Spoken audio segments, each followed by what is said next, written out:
Hello बच्चों, Gupta sir के class में आप सबका स्वागत है। जैसा कि हम लोग प्रश्नावली 4 पेज क्रमांक 94 का प्रश्न हल कर रहे हैं। अभी प्रश्न 3 तक हमने पिछले क्लास में हल किया था। आज हम प्रश्न 4 के कुछ क्वेश्चन हल करेंगे। प्रश्न 4 है हमारे पास, पेज क्रमांक 94, आप बुक खोल के देख सकते हो। प्रश्न 4 है, निम्नलिखित वर्ग समीकरण को सूत्र की सहायता से हल कीजिए। उसमें पहला प्रश्न है 9x का घात 2 धन 7x माइनस 2 बराबर 0। इसके लिए एक सूत्र होता है जिसे हम लोग कहते हैं श्रीधराचार्य का सूत्र। आप सभी जानते हैं श्रीधराचार्य सूत्र, इसका नाम है श्रीधराचार्य सूत्र। ये सूत्र होता है x बराबर माइनस बी प्लस माइनस वर्गमूल बी स्क्वायर माइनस 4ac बटे 2a। इसी सूत्र की सहायता से हम इसको हल करेंगे। इसमें बोला गया है सूत्र की सहायता, इसी सूत्र की बात हो रही है। तो इस सूत्र को हम लोग याद रखें हमेशा।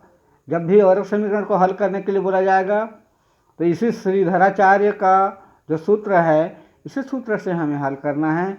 इस सूत्र में हमको a b c का मान निकालना है। आपने पिछले क्लास में देखा है a b c का मान कैसे निकाला जाता है।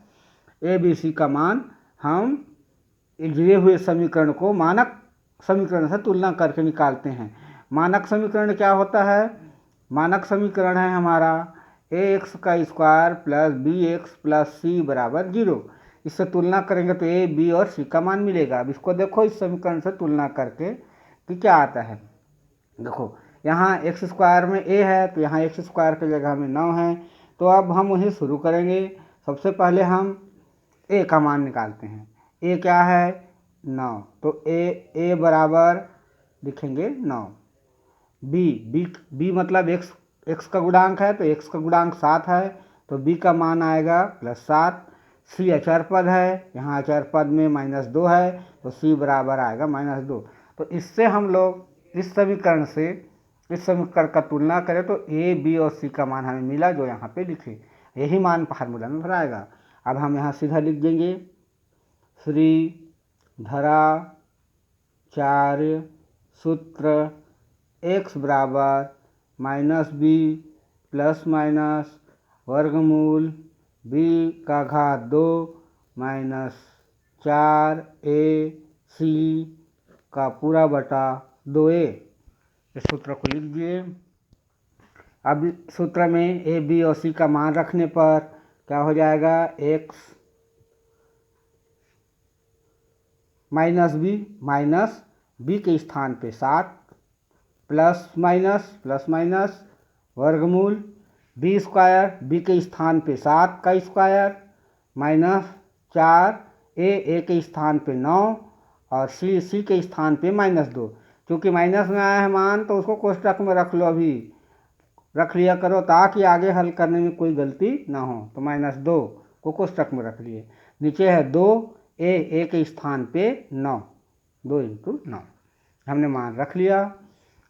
अब इस समीकरण में हमें पहले हम वर्गमूल के अंदर वाले पार्ट को हल करते हैं, उसके बाद इनके साथ उसका हल होगा। तो हमेशा आप ध्यान रखेंगे अंदर वर्गमूल के अंदर वाले पार्ट को हल करने का प्रयास करेंगे, बाकी को जस का तस लिखेंगे। तो -7 प्लस माइनस वर्गमूल 7 का स्क्वायर 49 होगा। मैंने 7 को 2 बार गुणा करेंगे तो 49 आएगा। आप रफ कार्य में ऐसे देख सकते हो 7 7 49 माइनस 4 और 9 का गुणा 9 चौक 36 है ना, 4 9 36 जैसा ही बोलो। -2 को अभी -2 ही रख लो बटा 2 और 9 का गुणा 2 9 18 ये हो गया। फिर बराबर -7 प्लस माइनस अभी अंदर और हल होगा करने का वर्गमूल के, यह 49 हो गया जी। अब यहाँ माइनस है -36 और -2 का गुणा, माइनस का पहले गुणा होता है भाई, -36 गुणित -2 ऐसे करना है। तो पहले माइनस का गुणा, माइनस हो जाता है प्लस को लिखने की आवश्यकता नहीं है, माइनस प्लस, और 36 और 2 का गुणा हो जाएगा, 2 छक्का 12 और 2 3 6 और 1 7, 72 हो जाएगा 36 का। तो कितना आ गया, प्लस 72 आ गया। तो हमको यहाँ पे अब ये माइनस माइनस का हो गया प्लस, और 36 और 2 का गुणा 72, तो प्लस 72 लिखेंगे बटे 18 लिखेंगे पहले से। फिर बराबर आगे कर लेंगे। अब -7 प्लस माइनस, अब इसके अंदर इन दोनों को जोड़ना है और हम इनको जोड़ेंगे। 49 और 72 को जोड़ लेना आप रफ कार्य में, है ना। तो 9 और 2 कितना हो जाएगा, 9 और 2 11, 1 हाथ से लाया 2 1, और 7 4 11, 11 और 1 12, तो कितना हो गया 121 और बटा 18। आप अलग से जोड़ लेना यहाँ पे। तो -7 प्लस माइनस करनी 121 बटे 18, ये हमारा आया। अब इसे आगे हल करने के लिए हमें ये जो करनी के अंदर जो संख्या आती है ना, यानी इसका क्या निकालना है, हमें वर्गमूल निकालना है। वर्गमूल 21 है, तो हमें 121 का वर्गमूल ज्ञात करके यहाँ पे रख देना है, तो ये हल हो जाएगा। वर्गमूल लेना है, तो हम वर्गमूल कैसे निकालते हैं, यदि आपको मालूम होगा तो आप गुणनखंड विधि से निकालते थे 8वीं में, 9वीं में भी। तो 121 में हम भाग देंगे तो 2 का 3 का 4 का नहीं जाएगा, सीधा 121 11 का होता है, 11 का ही ये वर्ग होता है 121। तो 11 का 11 बार, 11 में 11 में 121, और फिर 11 का एक बार, तो गुणनखंड हो गया। क्या आया, 11 गुणित 11। फिर जोड़ी बनाते हैं, जोड़ी बनाएंगे तो एक जोड़ी बना, उस जोड़ी को उतार लिए, उस जोड़ी को तो मान आ गया 11। कहने का मतलब है 121 11 का वर्ग है, तो 121 का हम जब वर्गमूल निकालेंगे तो 11 आएगा। तो यहाँ पे हम 121 का वर्गमूल निकालते हैं, तो -7 प्लस माइनस 121 का वर्गमूल 11 बटे 18। अब ये आगे हल होगा। तो इस तरह से हम पहले वर्गमूल वाले भाग को हल कर लेते हैं। अब यहाँ पे बीच में प्लस माइनस चिन्ह एक साथ आया है एक जगह, ऐसा आप लोग कम देखे होंगे। इसका मतलब क्या है, देखिए ऐसा प्लस माइनस आया है, इसका मतलब ये है कि एक बार प्लस लेके हमें इसी को हल करना है और एक बार माइनस लेके इसी को हल करना है, बीच में एक एक बार अलग अलग चिन्ह लेना है। तो हम यहाँ पे इसको 2 पार्ट में कर लेते हैं। अब इसको हल करने के लिए x बराबर, यहाँ पे हम पहले प्लस चिन्ह लेते हैं, तो यहाँ लिख देंगे प्लस चिन्ह लेने पर, प्लस चिन्ह लेने पर ये एक्स का ही मान है पूरा, तो x बराबर क्या आ जाएगा, -7, इसका नहीं प्लस यहाँ पे लेना है, -7 तो -7 रहेगा, और यहाँ प्लस 11 बटे 18। अब इसे हम हल करेंगे तो क्या आ जाएगा, देखिए -7